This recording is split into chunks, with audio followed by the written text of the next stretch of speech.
За жил бүр хөдөлмөрийн аюулгүй байдал эрүүл ахуйн сарын аяыг зохион байгуулдаг. Энэ жилийн хөдөлмөрийн эрүүл ахуйн сарын аяг нь бол ажлын байрандаа нийгэм сэтгэл зүйн эрүүл таатай орчныг бүрдүүлцгээе гэсэн уриатай зохион байгуулагдаж байгаа. За байгууллага аливаа байгууллага хамт олонны эрэг халуун дулаан уур амьсгалыг бүрдүүлэхэд зөвхөн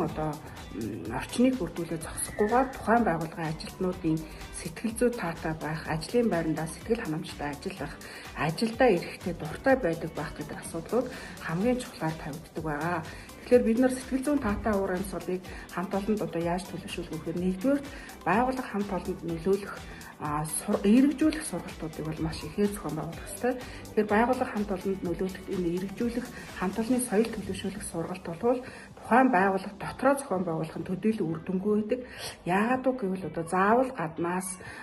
сургагч багш лекторуудыг урьж хүлээн зөвшөөрөгдсөн ийм сургагч багшаар сургалт зохион байгуулах нь тухайн байгууллагын хамт олонд нэлээд үр дүн авчирдаг юм байгаа. Тэгэхээр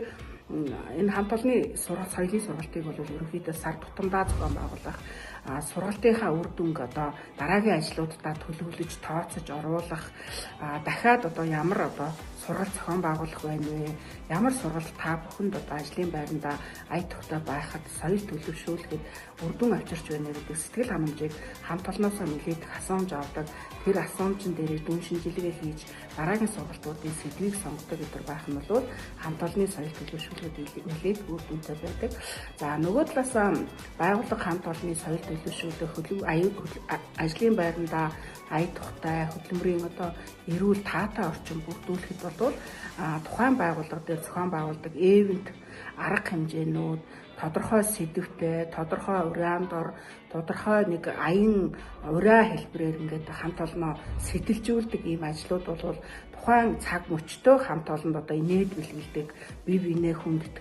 хүндэтгэл бэлгэлдэг, нэг нэгнээ хүлээн зөвшөөрөх, нэг нэгэндээ баярлснаа илэрхийлэх, янз бүрийн асуудал байсан бол уучлал хүсэх гэд энэ зүйлүүд бол бас ийм ажлуудыг бол тухайн байгууллага дээр зохион байгуулснаар танай хамт олонд бол бас нэлээдгүй эерэг соёлыг бие биенээ ойлгоход, бие биенээ хүндлэхэд хамтаараа нэгэн зүг, нэгэн зорилгын тул нэгдэж ажиллахад ач тустай байдаг шүү. Тийм учраас энэ зохион байгуулж байгаа ивент арга хэмжээнүүд тодорхой ураатай хийгдэж байгаа аянуудад бол байгууллага хамт олноороо хэсэг бүлгээрээ нэгдэж оролцох нь чухал. За түүнчлэн байгууллага дотор аливаа үйл ажиллагааг зохион байгуулахдаа дангаанц дундчтны менежерүүд юм уу, дээдлэлтний менежер гэдэг юм уу, ямар нэгэн багийн ахлагч, комиссийн ахлагч гэдэг юм уу, ийм хүмүүс дандаа зохион байгуулах нь төдийлөн үр дүнтэй байдаггүй. Хүмүүс бол бас хүлээн зөвшөөрөх тал дээр учир дутагдaltaй гэж учраас хамт олонны оролцоо буюу ажилтан болгон ямар нэгэн ажил санаачлагтай оролцдог, ажилтан болгон хамт олонны өмнөөс үүрэг хүлээж оролцдог, өөрөө санаж сэдэж шин зүйлүүдийг, шин соргог зүйлүүдийг цаг үеэ мэдэрч ингэж төлөвлөж зохион байгуулах нь бол хамт олон төлөвшөх, энэ ажилд бие биенээ хөгжүүлэх, оролцоотой байж хөгжих гэдэг энэ хандлагад бол маш их таатай уур амьсгалыг бүрдүүлдэг. За хамгийн сүүлд нь бол байгууллага дээр хүн ажилдаа дуртай ирдэг байх хэвээр. Ажилдаа ирээд өнөөдөр би ямар зүйлийг хийх вэ гэдгээ тодорхой мэддэг, байгууллагынхаа соёлыг ойлгодог, байгууллагынхаа зорилгыг мэддэг, алсын хараагаа ойлгодог байж энэ байгууллагад өрөвдөлтэй сэтгэл зүйн эрүүл таатай орчинд бүрдүүлж ажиллах юм аа